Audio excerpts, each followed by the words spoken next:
Arratsaldean guztioi. Aurtengoan ere hementxe gaude elkarri begira. Konturatzerako irailak ziztu bizian egin digu ies, atzaparretatik. Baina egun milkaina ditugu aurretik. Pozgarria da plaza horren beteta ikustea sanpreskoei harrera egiteko asmoz. Festetan ez ezik, egunerokotasunean ere alaxe ikusi nahi genuke, bizirik eta saretuta.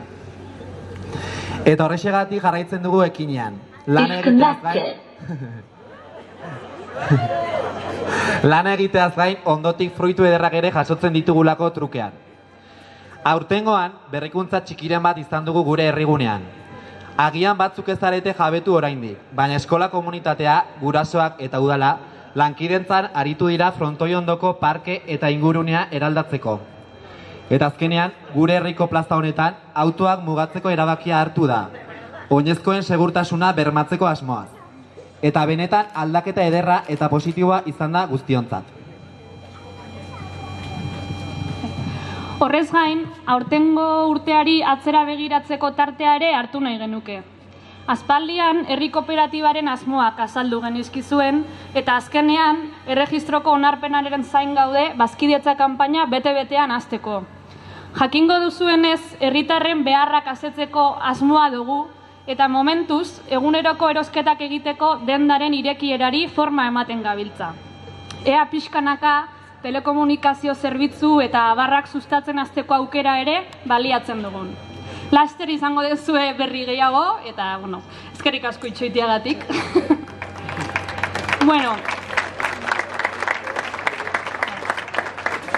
Behin errepasotxo hauin da, festetan murgiltzeko ordua heldu da. Baina ezertan hasi aurretik aurtengoan aginara etorri diren familien inguruan hitz egin nahi dizuegu. Horien artean Fatima, Josef, Junez, Amina, Aixa, Aitziber, Igor, Elur. Baina zehazki horien artean duela urtebete etorri ziren aginara Judit, Iban, Greta eta Alai. Ezagutzen dituzue?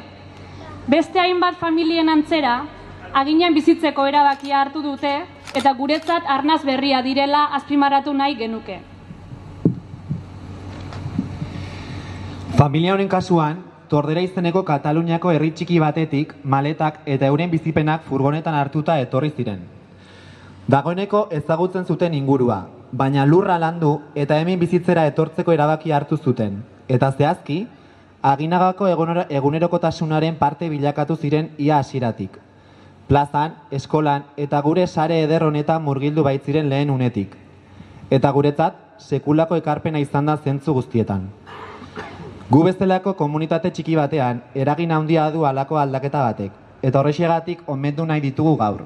Oraindik ere, Aginaga bizigarria dela sinesten dugulako, eta ahalik eta bizigarrien egiteko ahalegin guztiak egiten jarraitu nahi dugulako. Aurten, gure artean lehen urtea bete dutenez, une ezin hobea iruditu zaigu gure eskerri beroenak adierazteko. Igo daitezela beraz, Judit, Iban, Alai eta Greta, zuena da hitza.